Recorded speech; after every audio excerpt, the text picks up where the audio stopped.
We also need to have laws against advocating violence. Antisemitism isn't just a Jewish issue.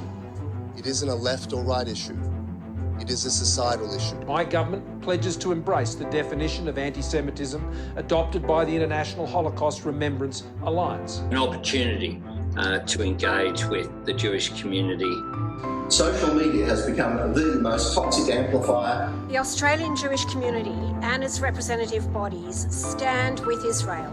A recent report from the Executive Council of Australian Jury. Executive Council of Australian Jury. The Executive Council of Australian Jury. Executive Council of Australian Jury. Welcome to the Jewish World Podcast, where we review current affairs and major events affecting world Jewry by speaking with leading advocates for Israel and the Jewish people. My name is Alissa, and I'm part of the Executive Council of Australian Jury team, and I'm your host today. Antisemitism on university campuses is a concern to Jewish communities across the globe.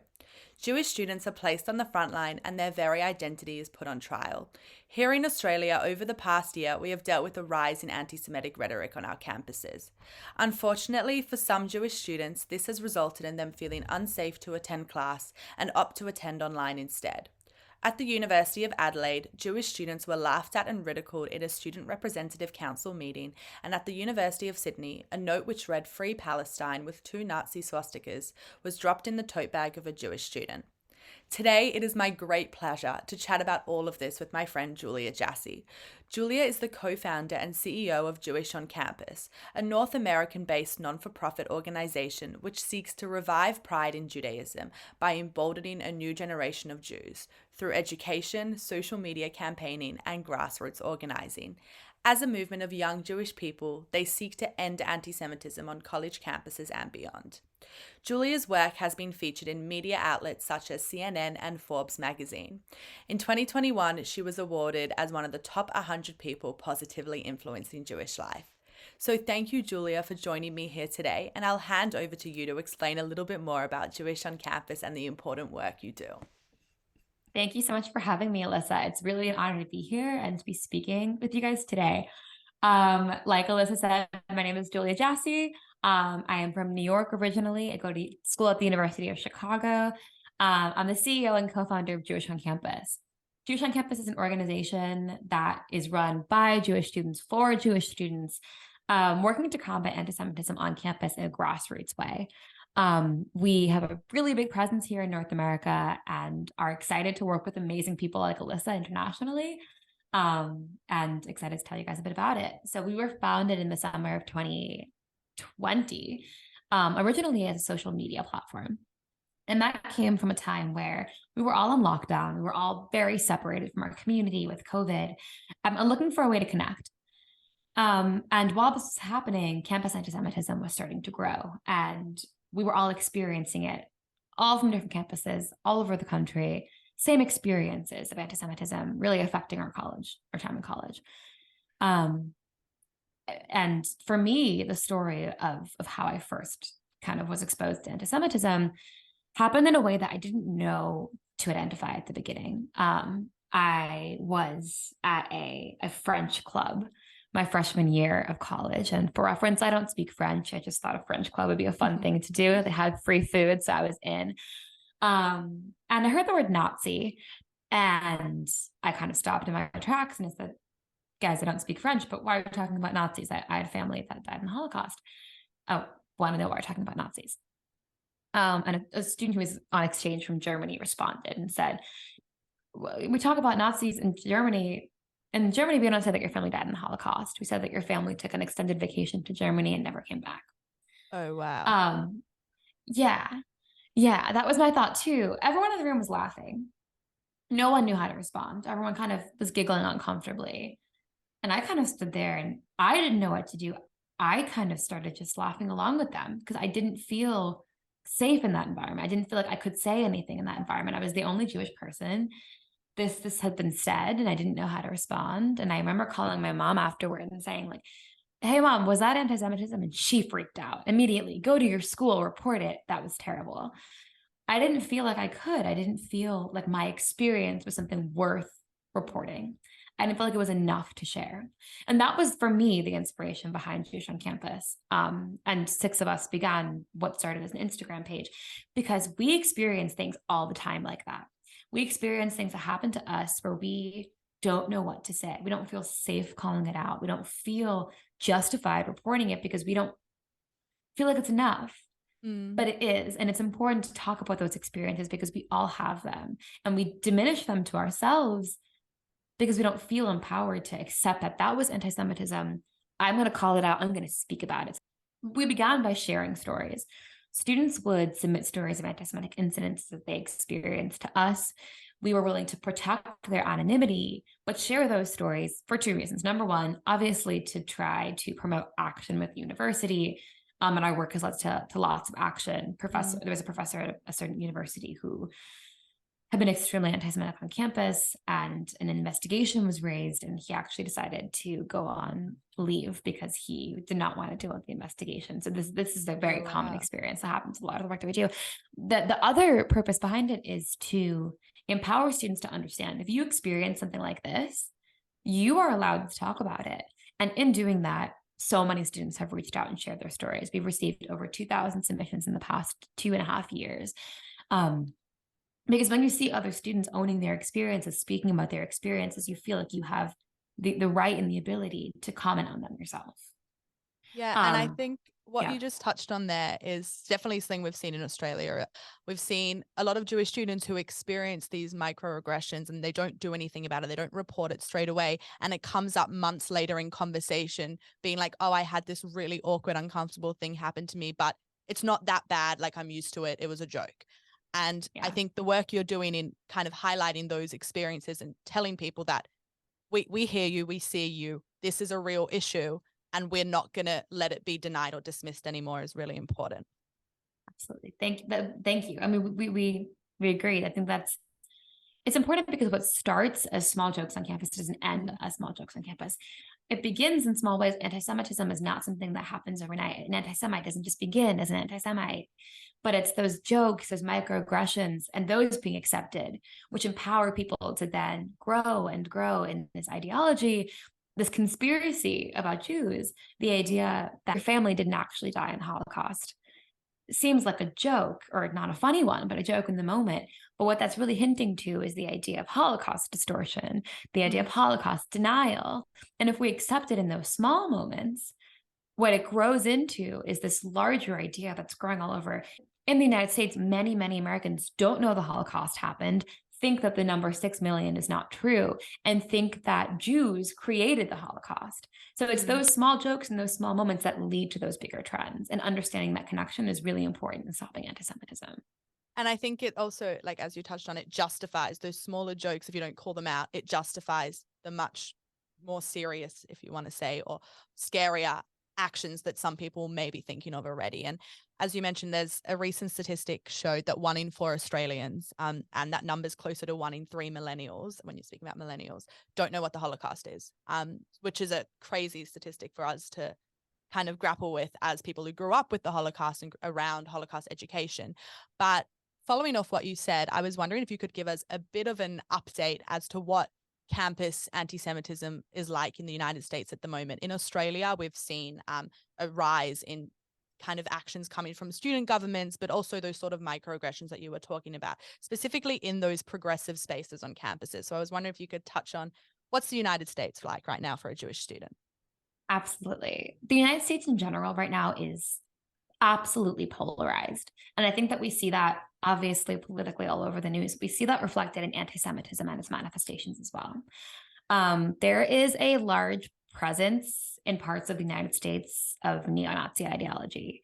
And that leads to a lot of right-wing anti-Semitism happening to Jews and on campus as well. We see swastikas drawn on campus quite frequently, posters on campus blaming Jews for controlling the media or starting the COVID-19 outbreak. That happens quite frequently, and universities are generally pretty good at condemning that because we are really well trained, unfortunately, to understand the danger that comes with that sort of rhetoric. Where we see universities failing to take action or perpetuating anti-Semitism even is in, like you said, the anti-Semitism that comes from progressive spaces, because that's newer. And it's really harder to identify. It doesn't have that same history. We can look toward places where it does have history, the USSR, for example, and the anti-Zionism that came from there, leading to violence, and eventual Jews just don't really live there anymore. But in the United States, we see that happening quite frequently, and in ways that have grown in frequency over the past few years. There are a few stories that stand out particularly. There were students at a university in New York called State University of New York New Paltz, SUNY New Paltz. They're the student-run organization that was created specifically for the survivors of sexual assault and sexual violence, meant to be a place where people who experienced this unspeakable action can find community, find support, find home. And these students, one of whom helped to found the club, were told they couldn't be a part of it anymore because of their Zionism. These are students who experienced sexual assault, survived sexual assault, and wanted to do work in advocacy to have a community after being made a victim. And they were made victims again for a second time because of their Judaism. Similar thing happened at the University of Vermont.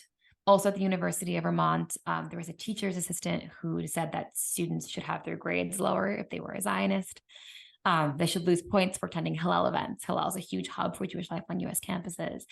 Then we see things like UC Berkeley, where these law students, are not allowing speakers to come to campus if they're a Zionist.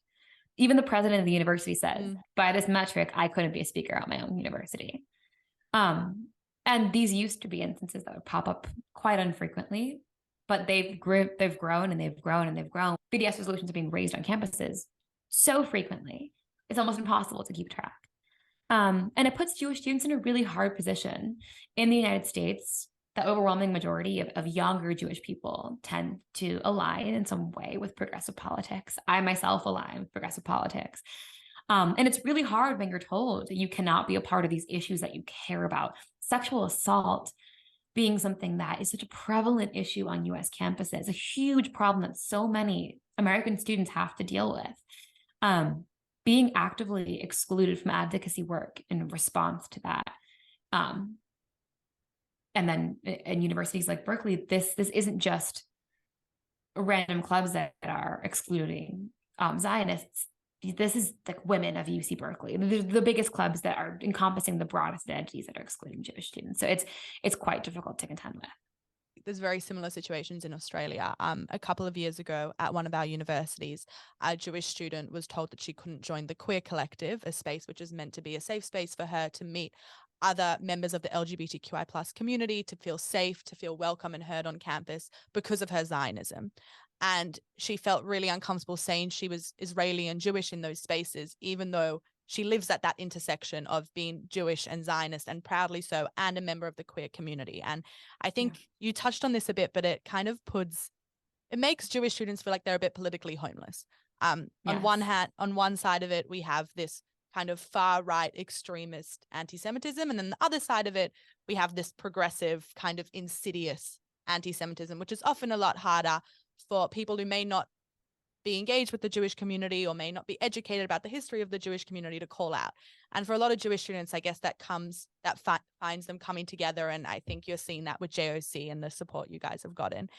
Just to move on a little bit from all of this, what do you think community organizations and Jewish community organizations can be doing to supporting Jewish students in this space? As you mentioned before, Jewish on Campus is an organization that's run by Jewish youth for Jewish youth, but there's so much support and resources in the Jewish community and those community organizations that can be given to really support Jewish students in the work you guys are doing. So what do you think we should be doing in that space? Absolutely. I mean, I think that for Jewish on Campus, we are really inspired by the work that August does. You guys have built a long established body in your community that is amplifying the voices of Jewish students. That doesn't exist in the US the same way. We have so many organizations for Jewish students, but nothing by Jewish students, nothing by Jewish youth that's really working to give students the resources that they're asking for. So I think putting this emphasis on working with young Jewish people is so important. And something that the US needs to do better of, although they are beginning to really turn that corner, and it's very exciting to see.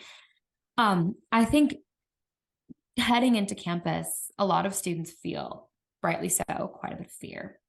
And I think we need to focus on ways of having strong education, not just in our Jewish schools, but in our public schools as well.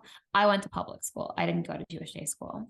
The most education that I got on Judaism or anti-Semitism was a PowerPoint presentation over 2 days of my 8th grade year. They showed some really disturbing images of the Holocaust, and that was about it.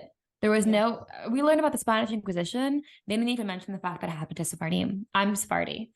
So I learned that when I got older and I left my public school. That wasn't even a mention of Jews there.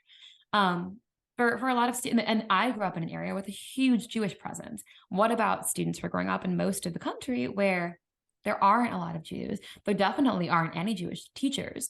How is that education being implemented in the proper way? We need to educate in 2 respects. Educate non-Jews on the history of anti-Semitism and what that looks like beyond just the impact of it, but what created that situation where there could be. Also, that's so relevant to everyone, like to understand how hate manifests and how, when you look at anti-Semitism from a kind of historical perspective, it's manifests in so many different ways throughout time, from religious to a racial to a nationalist hatred. And I think that's an important lesson, not just in the context of the Jewish community, but for everyone to understand when talking about hate. I think that's a really, really important point. And this is true in the US, true all over the world. Anti-Semitism, what begins with Jews never ends with Jews.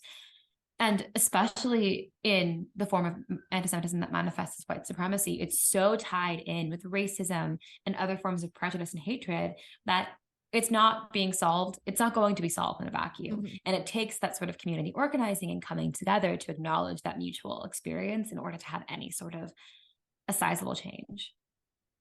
Yeah, for sure. And I think with the point you mentioned about your own education experience in Australia, in the New South Wales and Victoria, so 2 of the states here, which have the largest Jewish community, we have compulsory Holocaust education. Mm-hmm. But it's also, Holocaust education is so important, don't get me wrong, but it's how can we make it personal? How can we make it so the kids in the classroom can really feel that that this is something that they want to learn more about, and that this is something that's still an ongoing problem today? And another point which you mentioned, which I'd love to hear your thoughts on, is the point of education and the role non-Jews can play in combating anti-Semitism. We've recently seen with Kanye or Ye's comments on social media that there was a Instagram tile going around saying that, with a whole bunch of celebrities saying that they support and stand with their Jewish friends. And while that's such an important way to start the conversation and to raise awareness that anti-Semitism is an issue now, it didn't start and end with the Holocaust.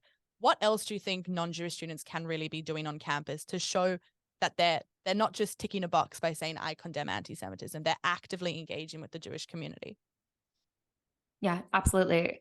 It's great to see when celebrities support the community, but I haven't seen anything since then from any celebrity who isn't Jewish. And I've seen Jewish celebrities finally beginning to acknowledge the problem, and it's taken a while, and it's encouraging to see. But there have been advocates and leaders in the Jewish community who have been talking about this for years. And I mean, like, Alissa, you're one of them. We've been having this conversation for years, and it's really important for those voices to continue to be amplified. There are so many resources, so many organizations that speak for the Jewish community, and that can be really hard to figure out where to turn. But answering these questions in an authentically Jewish way is really important. Anti-Semitism is a really hard thing to combat because Judaism is a really hard thing to define. And how do you define hatred of Judaism if you don't understand Judaism? So we need to be turning to the Jewish community, not random infographics, but the Jewish community to understand what's going on. Judaism isn't just a religion. It's a culture, it's a peoplehood, it's a heritage, it's a history, it's a religion.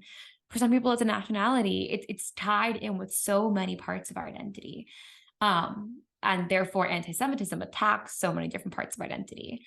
And it's really important to be turning to Jews, hearing our stories, listening, and then sharing those. What is anti-Semitism? When you see a post on social media, there was a really viral post on social media a little bit over a year ago that said that Jews want Israel because the Rothschilds want the oil that can be found in Israel. There's a lot wrong with that. with that post. It got, I believe, over 1 million likes. First of all, there's very little oil in Israel. They picked the worst place of oil were the goal. And it wasn't found until just over a decade ago, very, very recently. The Rothschilds, first and foremost, or second and second most, to scapegoat the Rothschilds is a classic dog whistle. The association with Jews and money, Jews and power. But that post got, I believe, over 1 million likes because people thought it was advocacy, thought it was activism. So until we're educated and we understand how anti-Semitism can always, throughout all of our history, can morph and code itself to match the social zeitgeist at the time, until we're primed to understand that, we're not going to see it, we're not going to condemn it. So non-Jews need to be listening to Jews to understand that history in order to make an active change today. It's such an important point as well, because for Jews, when we see someone, say, who makes a comment being like, talking about the Zionist world order or Zionist global domination, we see that in the context of our history. We see what's happened in the past where there's been conspiracies about Jews and global domination that's led to the mass expulsion of Jews and, unfortunately, the mass murder of Jews throughout our history. So we can identify that really clearly. But time and time again, unfortunately, we're kind of faced with a brick wall when we're trying to call this out. And particularly by university administrations and some university staff who are very worried when it comes from those progressive spaces about free speech and academic free speech. I was just wondering, based on your experience, particularly on the kind of events that have happened at Berkeley and some of the other universities this year that you've been involved with, how do you see that sort of argument playing out in the United States? Yeah, the free speech argument is really interesting. Americans are really, really, really passionate about free speech. It's a huge part of our history. I go to a university where free speech is really emphasized by our administration as like the utmost value. And it's tricky because free speech and hate speech aren't the same thing. But how do you draw that line between free speech and hate speech, especially when hate speech can incite violence? It's really tricky. And IRA, the definition of anti-Semitism, has become this hot button issue in regards to free speech, where a lot of its opponents say that IRA is a detriment to free speech and therefore shouldn't be passed because it will stifle free and fair conversation on campus.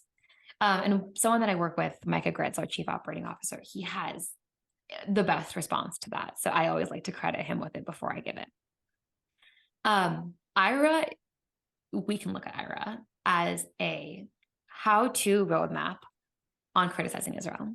Here is what you can do to criticize Israel in a way that won't be anti-Semitic. Here are all the things that you need to just be aware of when you're going into a conversation in order to make sure that you're not villainizing the Jewish community. You're not those classic 3Ds, the double standards, the demonization, and the delegitimization. As long as you're avoiding those three things, it's free reign. Criticize away all you want. The speech is free. But those three things will make your speech into hate speech. And that's the differentiation. That's the token. I see it as a way to actually encourage free speech and not encourage hate speech. So it's really difficult. It's really, really hard. And again, it's not like a broken record, but I think it all comes back down to the idea that people just don't understand what anti-Semitism is. If they think that criticizing Israel is what we're calling anti-Semitism, that's not the case. It's vilifying, it's demonizing, it's the double standard, it's the delegitimization. It's that line that's so hard to draw. And until you understand it, until you listen to the Jewish community, you're never going to understand it. Yeah, and I think everything you said is spot on. And I really like that way of looking at the IRA definition, actually. I might also use that. But I think as well, we often see like the same tropes, as we mentioned before, coming back to that point. We see the same tropes that have kind of othered us for centuries play out in conversations about Israel today. And I was just wondering, kind of, with the posts that you do and the things that you share on Instagram, how much do you engage with non-Jewish students in that space? Yeah, that's been a huge thing. I mean, I think at the beginning, we sort of were like a rallying call for the Jewish community. Like everyone was like kind of the term that our team likes to use is day school famous. Like people who went to Jewish day school were talking about our work and we're very excited about it. Now it's a little bit different. Now we're working not just within our community, but speaking to allies too. And that's something that I think, frankly, the American Jewish community can always do better with, and should be. And we are looking to continue growing our outreach to the non-Jewish community. But it's grown tremendously. And I think that some of that is because people are starting to understand that anti-Semitism is reaching a fever pitch. It is getting to a point now that it's impossible to ignore. It was easier to look the other way a couple of years ago, but you can't anymore when one of the most famous men in the world is yelling about going DEFCON 3 on the Jewish community online. You can't ignore that anymore. There was today, the FBI in the United States released warnings for synagogues in New Jersey for a credible threat to their safety. And the FBI in New York State also echoed that same warning out of an abundance of caution for synagogues in the tri-state area. That's home to most Jews in the United States. It's home to a huge proportion of the global Jewish community. We can't ignore that anymore. It's impossible to go on social media and not hear something anti-Semitic anymore. And so now non-Jews are starting to realize that question of what would you have done? Would you have helped your Jewish friends back in the day? We're not at that point right now, but they're starting to realize that they are faced with that same question of like, we're at a time of anti-Semitism that's rising so rapidly. I need to do something, or I will be a bystander in history. Yeah, I think that last point you made is really important, that you can't ignore it right now. Something that Jewish on Campus does as well, I've seen online, is you also take all the data that you get and you put that into reports, and you use that data to speak to university administration, organizations, and to just highlight the scale of what you're grappling with. Could you speak a bit more about why data is important, something you guys do? Yeah, we also are actually working with one of the top research institutions in the US to put together a study. It's really exciting. We also look through our data and we put together reports of what is submitted to us. So people can understand when students are submitting incidences, what do those incidences look like? Anti-Semitism is so broad in its manifestation, and different schools experience different kinds. Schools in the South, for example, might have more experiences with right-wing anti-Semitism, neo-Nazism, different things like that because of the political climate in the South, whereas schools in more northern regions, bigger cities, tend to experience more progressive anti-Semitism. And understanding that is important because you need to understand the landscape that you're contending with in order to combat that.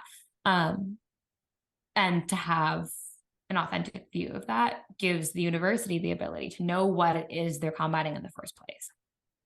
Yeah, I think that's really important. And I know at the Executive Council of Australian Jewry, every year we release an anti-Semitism report, and it can be hundreds of pages, but it kind of shows not just government bodies and university administrations and institutions, this is what we're dealing with, but it's a really great educational resource for other people who may not understand, as we spoke about earlier, the scale of anti-Semitism today, to have this sort of quantitative data to be like, this is what anti-Semitism is right now in the United States, in Australia, in wherever you are in the world. And I guess as we're coming to the end of this chat, you've already, as we spoke about, you've really given young people in the United States and broader a seat at the table in the community. You've amplified their voices, you've shared their stories.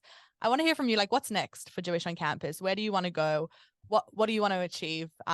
Really excited to watch it, but what's next? Well, today we were invited to the White House to meet with senior White House officials on the Biden-Harris administration's policies on anti-Semitism and how they can work with us to do some good work for the Jewish community. So that is really exciting. We talk about awesome. Yeah, we talk about Jewish students having a seat at the table. 10 years ago, a student group never would have been invited. 2 years ago, a student group would never be. 1 year ago, a student group would never be invited to a meeting like that. That would not happen for the Jewish community. The fact that we're at the point now where we can work with the most powerful institution in our country, that they want to listen to our voices, that is something that I think back to the movement for Soviet Jewry that was really organized by Jewish students. We've never had that sort of opportunity. We've never had that sort of ability to have a seat at the table like that. That is life-changing for so many Jewish students in our country. And I hope we'll create a sense of, we'll make Jewish students feel like they're heard and feel like they can, again, own those stories, talk about anti-Semitism, be empowered. It signals to the young Jews in America that their stories matter, their voices matter, their experiences matter, and our work can have real world impact. So that's the hope. That's the obvious next step. And where we are a year from now, I will say this: we started as an Instagram page, and now we're a nonprofit that's going to be meeting with the White House. So clearly, the future is quite unpredictable. Something's but I working. can imagine something is working, and we're going to keep doing it. Awesome. But I just wanted to thank you for giving us your time today and coming to chat with me and sharing your experience, and for all the work you do in amplifying the voices of Jewish students. It's something that's really important, and I can't wait to see where you guys go next. Thank you so much, Alissa. Thank you for having me. It was an honor to be here, and I'm super excited to see all of the incredible work that you guys are doing.